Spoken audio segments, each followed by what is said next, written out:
நடப்பு நிகழ்வுகள்.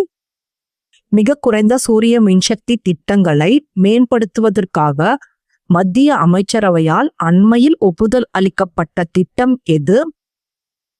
பிரதமர் சூரிய சரோவர் யோஜனா. எந்த மாநிலம் அல்லது யூனியன் பிரதேசம் பெண் குழந்தைகளுக்கான வித்யா வாகினி யோஜனாவை தொடங்கியது?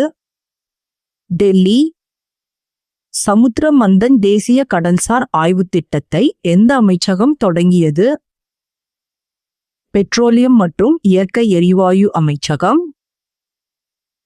பிராங்கோ பாரேசி எந்த விளையாட்டுடன் தொடர்புடையவர்? கால்பந்து. புதுப்பிக்கப்பட்ட கேலோ இந்தியா திட்டத்தின் கீழ் எந்த 2 பள்ளி அளவிலான புதிய முயற்சிகள் அறிமுகப்படுத்தப்பட்டன? கேலோ இந்தியா ஃபீடர் பள்ளிகள் KIFS மற்றும் கேலோ இந்தியா உத்கிருஷ்ட் வித்யாலயாக்கள் KIUV. உலக நுரையீரல் புற்றுநோய் நாள் எப்போது அனுசரிக்கப்படுகிறது? ஆகஸ்ட் 1. நாக்ஷா திட்டம் எந்த துறையால் தொடங்கப்பட்டது? நிலவளத்துறை. பெண் குழந்தைகளை காப்போம், பெண் குழந்தைகளுக்கு கல்வி கற்பிப்போம் தற்போது எந்த திட்டத்தின் ஒரு பகுதியாக செயல்படுகிறது?